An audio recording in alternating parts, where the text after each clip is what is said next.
Hello, so I just finished today's workout, but seems like it's becoming a thing to come on here live.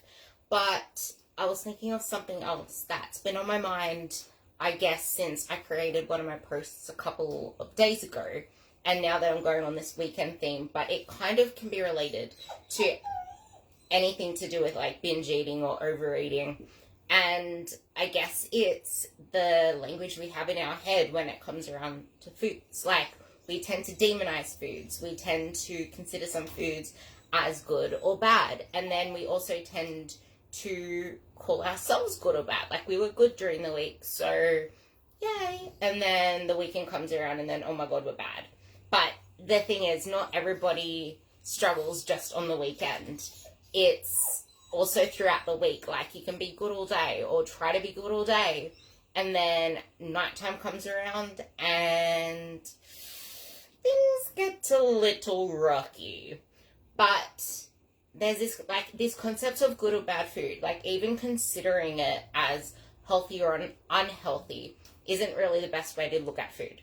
Because if you're going to look at food as healthy or unhealthy, what exactly do you classify as healthy and unhealthy? What exactly do you classify as clean or not clean? Like, I was thinking the other day when I walked into the kitchen when my parents are actually cooking breakfast, I walked in and I smelled bacon. I did not know they ate bacon. But when I was smelling the bacon, I was thinking, some people wouldn't consider this healthy. Some people wouldn't consider this clean. But then there are people that eat bacon every single morning and call that clean. Like, just having any label to food is setting you down a path of, I guess,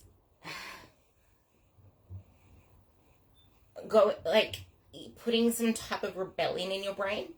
So that's something to think about. And if you're going to classify the food as good or bad, trying not to get out of frame here, if you're going to classify the food as good or bad, then you're pretty much going to classify yourself as on track or off track or good or bad. And that comes with a lot of repercussions, because as soon as we start to negative speak ourselves, we can start to climb backwards. But anyway, theme of today is there is no such thing as good or bad foods. There are only trade-offs. That can be related to anything. Like, there's no good and bad. There's just a trade-off. Because you can eat apps. Like, you need to realize that you can eat, like, whatever food there is there. There is nothing stopping you from eating any of the foods. But any food that you choose to eat comes with a trade-off. Phone is annoying me. Any food that you choose to eat comes with a trade-off. So, if you're going to pick eating, like, a croissant, for example, over your usual bowl of oats, the trade-off is the fact that, one, you're not going to be as full. Two, you'll end up having an extra 200 calories, not be as full, meaning for the rest of the day, you're going to have to factor in the fact that you just had an extra 200 calories for breakfast. So, in effect, you're going to be less satisfied throughout the day. And if you're someone that can easily want more food or have like a taste receptor cascade effect after that croissant, you're sending yourself down a rocky road. Like, to me, you have more of that flexibility when you're not in a dieting phase. But the problem is, everybody is so busy dieting. Everybody's forever dieting, and it shouldn't be the case. You should hardly ever be dieting in a year. You want to get in and out of fat loss phases as fast as possible, and this is what everybody's forgetting. They're constantly in a dieter's mindset. They're constantly trying to diet.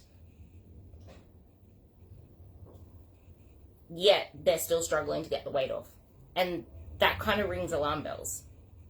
Like, the last fat loss phase I had was when I had to lose a couple of kilos for my half marathon run.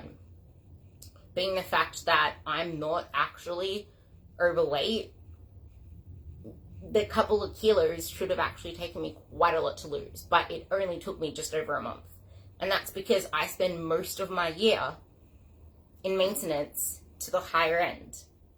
Like right now, I'm maintaining my weight on about like 2,600 calories, 25 to 2,600 calories. That was never seen before.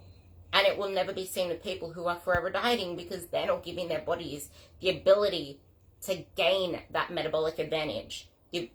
Metabolic advantage doesn't just come from increasing your calories. Like, you can't just reverse to no end. Like, you need to put in the work to build the muscle. You need to put in the work to increase your metabolic capacity, which also comes through aerobic training.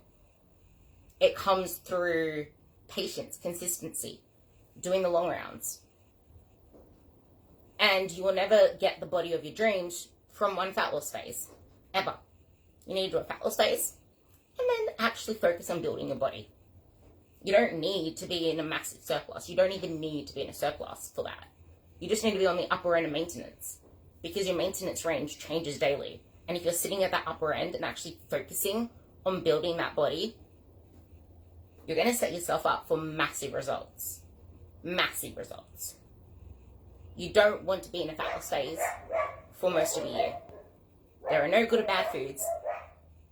There is no good or bad morality to you for whatever the hell you choose to do. You should never put labels to anything. You just need to think, okay, so is what I'm doing right now serving me to get to where I want to be?